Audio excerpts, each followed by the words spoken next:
Right now, off the coast of Western Australia, a ship the size of a skyscraper is fighting the tide while carrying 200,000 tons of red dirt that is worth 25 million Australian dollars.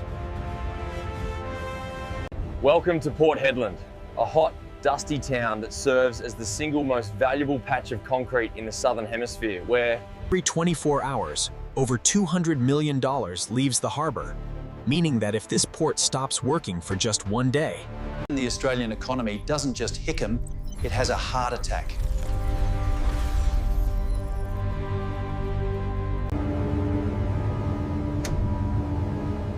Most people think shipping is easy. You load the boat and drive it. It's a logistical nightmare. Creating a unidirectional trap where ships can't come in and go out at the same time. To make matters worse, The Pilbara has massive tidal swings of up to 7 meters, meaning these heavy ships loaded with iron ore, giving them a sailing window of just 4 hours.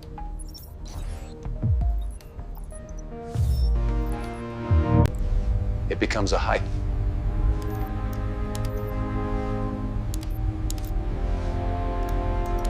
Game of Tetris where the harbor master has to line up a convoy of 8 massive vessels, leaving one after the other with just 30 minutes of separation between them.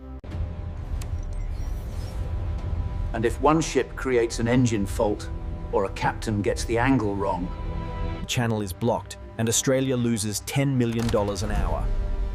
You can't talk about Hedland without talking about the tugs. Specifically the 80-ton bollard pull beasts operated by companies like Svitzer that have to wrestle nearly 300,000-ton fully loaded vessels through the narrow channel, often in cyclonic winds. But before the ore even hits the water, it has to get here from inland mines hundreds of kilometers away, roomed by giants like BHP, Rio Tinto, and Fortescue. Carried on iconic trains that are 2.4 kilometers long and haul 30,000 tons of ore per trip on a continuous 24/7 loop. Life in the town that pays Australia's bills is defined by the colour red.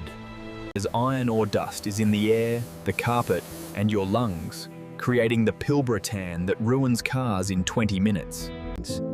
But the dust isn't the only thing that's hard to swallow, because the cost of living is eye-watering. An average 3-bedroom house that might cost $800 a week in Sydney costs $2,500 a week here. And a simple chicken palmy and a pint at the local pub will set you back $45 because of the isolation tax on everything trucked up the one bond. 600-kilometre drive from Perth. People stay for the Golden Handcuffs because in Hedland a cleaner can make 110,000 AUDs, a truck driver can make $160,000 AUZETH, and a specialised trade can pull in over $200,000 AUZETH. A truck driver can make $160,000 AUZETH, and a specialised trade can pull in over $200,000 AUZETH, making it the only way for many young Aussies to save for a house deposit back in the city. However, They earn every cent because most workers are FIFO, fly in, fly out, working 12-hour shifts for 14 days straight in 40-degree heat. missing birthdays and footy finals in a brutal cycle that is hard to walk away from once the pay packet hits the bank. there is one thing that stops the money machine cold, and that is the fact that the Pilbara coast is Cyclone Alley. When massive storms barrel in off the Indian Ocean, it becomes a chaotic race against time, where ships scatter. Cranes are tied down. Trains stop.